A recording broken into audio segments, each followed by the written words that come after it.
Selamat datang di channel kami. Sebelum lanjut membaca, silahkan klik like, subscribe, komen dan share sebanyak-banyaknya. Terima kasih. Bab 96 Menantu Dewa Obat. Ini, Brad tiba-tiba terdiam. Sebenarnya dia merasa Reva yang lebih hebat. Tetapi di depan Dr. Hale dia tak dapat mengatakannya. Nyonya Mon tampak bangga. Suamiku. Aku sendiri yang mengundang Dr. Hale ke sini. Kau tenang saja. Dr. Hale pasti lebih baik daripada si Reva itu. Anakku, kau pasti akan baik-baik saja. Dr. Hale masuk ke ruang gawat darurat dan semua orang menunggu di luar dengan cemas. Setelah sibuk bolak-balik selama hampir 2 jam, Dr. Hale berjalan keluar dari ruangan itu dengan wajah lelah. Dr. Hale, bagaimana kabar anakku? Nyonya Mon bertanya dengan gugup.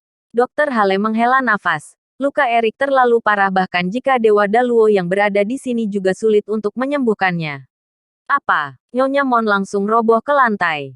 Ini adalah harapan terakhirnya jika Dr. Hale pun tak bisa menyelamatkan putranya maka habislah sudah riwayatnya. Raut wajah Brad tampak pias. Dan saat ini Dr. Akio mendekatinya dan berkata dengan lembut.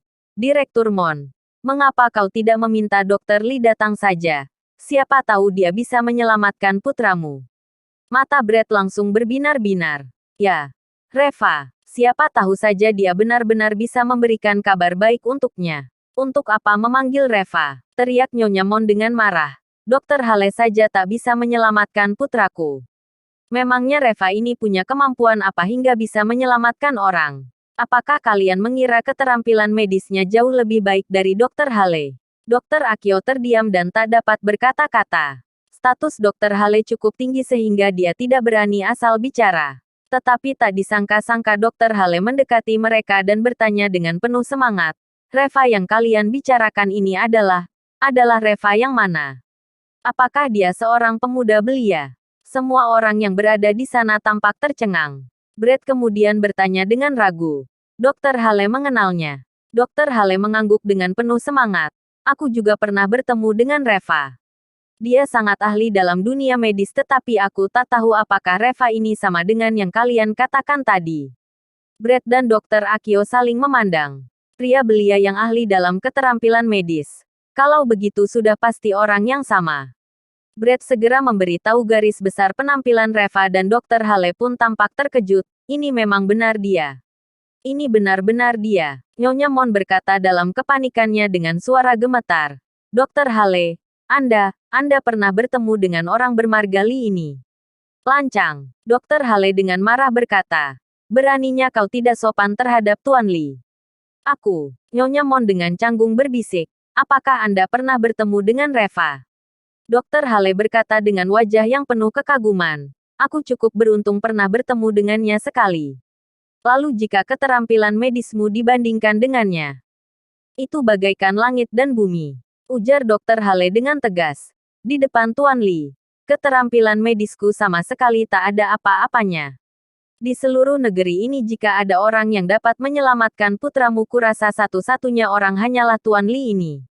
Ah, Nyonya Mon benar-benar terpana mendengarnya. Bagaimana mungkin dokter jenius? Dr. Hale ini sangat menghormati Reva. Apakah keterampilan medis Reva ini benar-benar sangat hebat?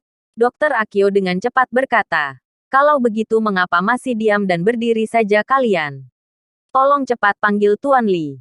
Brad langsung mengeluarkan ponselnya dan hendak menelepon Reva tetapi tiba-tiba saja lengannya dicengkeram oleh Nyonya Mon. Apa yang sedang kau lakukan? Brad bertanya dengan cemas. Kau masih ingin mencari siapa lagi? Apa kau tidak mendengar kata-kata Dr. Hale barusan bahwa tak ada lagi orang yang dapat menyelamatkan putra kita kecuali Tuan Li? Nyonya Mon tampak malu dan menyesal. Dia berkata dengan suara menangis, suamiku. Aku sudah melakukan kesalahan. Brad tampak terkejut. Kau sudah melakukan kesalahan apa? Nyonya Mon menunduk dan menceritakan semua yang telah terjadi sebelumnya. Saat Brad mendengarnya dia begitu kaget dan marah. Dia langsung menamparkan istrinya. Nyonya Mon. Dengan sebuah tamparan kencang dan meraung. Dasar bajingan. Lihat apa yang telah kau lakukan. Jika kali ini Tuan Li tidak mau datang, aku akan membunuhmu. Bersambung.